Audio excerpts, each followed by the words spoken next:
ឥឡូវនេះយើងចាប់ផ្ដើមប្រែកន្លែងយើងឲ្យទៅជាកន្លែងថ្មីបែបចេះម្ដងធ្វើតាមក្តីសម័យបងប្អូនសាករបរមើលទាំងអស់គ្នាជាដំបូងយើងរើកន្លែងចាស់របស់យើងបងប្អូនហើយកន្លែងចាស់នេះវារយៈពេល2ឆ្នាំ3ឆ្នាំហើយដែលយើងធ្វើការនៅក្នុងហ្នឹងណាហើយមានការតភ្លើងអីញញៃហើយមានការរៀបចំដោយបងប្អូនបានឃើញអញ្ចឹងបងប្អូនដែលតាមដានទស្សនាវីដេអូរបស់ខ្ញុំហើយកន្លែងនេះដែរគឺជាកន្លែងធ្វើស្ករថ្មីហើយខ្ញុំកាត់ថ្មម៉ាមនេះដាក់ហើយមកម៉ាមនេះស្អាតមែនទេបងប្អូនពលឺក៏ស្អាតអេស្អាតហើយគ្រឿងនេះក៏យើងអត់ទាន់បានដាក់ចូលទេហើយយើងមករៀបចំទូយើងនេះវិញភាសាតែទូនេះទៅមកដល់យើងចាប់ផ្ដើមកាត់ផ្នែកខាងលើយើងធ្វើហើយអស់ហើយនៅខាងនេះម្ដងយើងរៀបទូទឹកកកចូលក៏ដូចជាចាប់ផ្ដើមរៀបចំតុកនេះកំងបងប្អូនរយៈពេលយូរមែនតែនបានមិនដឹងថាមិនដែរយូរហើយទ្រាំតែយើងធ្វើខ្ញុំគិតថាពិបាកក្នុងការធ្វើប៉ុន្តែបងប្អូនការដំឡើងរយៈពេលខ្លីទេយើងវាស់អីឲ្យហើយមកយើងកំងគេមកតោះមកយើងលើកតម្លាក់យកតែម្ដងហើយថ្មម៉ាមនេះក៏ដូចគ្នាថ្មម៉ាមអ៊ីតាលីអានេះវាគ្រើមស្អាតបងប្អូនបើសិនអាប់ដូចមុនហ្នឹងយើងបង្ហាញបងប្អូនអាហ្នឹងរលូមហើយខ្ញុំដាក់វីដេអូនេះឲ្យលឿនតិចទៅព្រោះអីខ្ញុំគិតថាមនុស្សម្នាក់មិនសូវមានពេលទេឥឡូវយើងធ្វើយ៉ាងលឿនបើស្ទុះហើយបានប៉ុន្តែរយៈពេលធ្វើបងប្អូន3ថ្ងៃបងប្អូនបានឃើញណា3ថ្ងៃផ្នែកខាងលើអត់ទាន់គិតទេផ្នែកខាងលើអាហ្នឹងយើងធ្វើទុកមួយថ្ងៃតិចផ្នែកខាងក្រោមពេលណាដែលទូនៅខាងក្រោមហើយគឺយើងយកមករើទាំងអស់ហ្មងហើយនេះដែរខ្ញុំទិញមកសម្រាប់ថតរូបពេលបងប្អូនចង់ថតរូបអាចដាក់អញ្ចឹងបានយើងថតរូបផ្សេងយើងថត product ផ្សេងយើងថតអញ្ចឹងទៅងាយស្រួល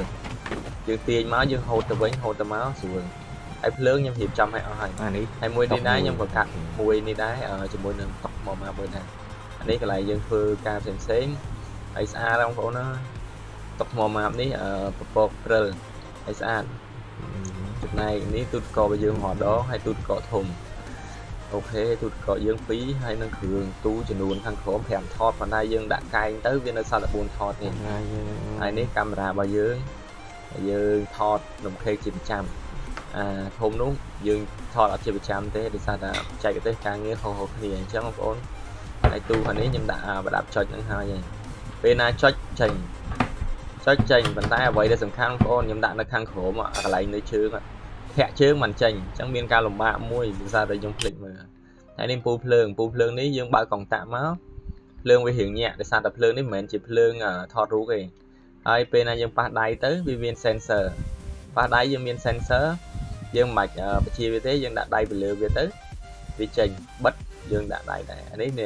ធាក់ជើងមិនដែរដល់ពេលធ្វើថតវីដេអូធ្វើចុចដៃហ្មងតែប៉ាត់ធាក់តែជើងទេហើយទូហ្នឹងទាំងអស់ហ្នឹងហើយដូចជា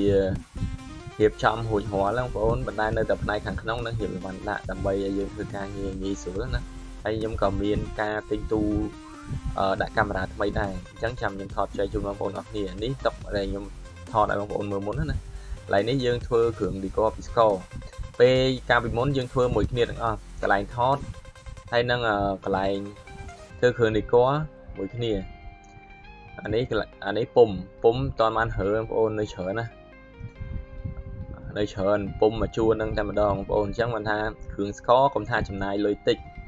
គាត់ដល់ពុំហើយនឹងគ្រឿងបងប្អូនមកទូនឹងដាក់មិនតាន់អស់ផង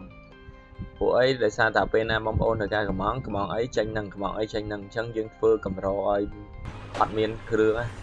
ដូច្នេះវីដេអូថ្មីប្រហែលជាយើងបង្ហាញការទិញភ្លើងថ្មីនិងការទិញទូកាមេរ៉ាថ្មីទើបតែមកដល់បងប្អូន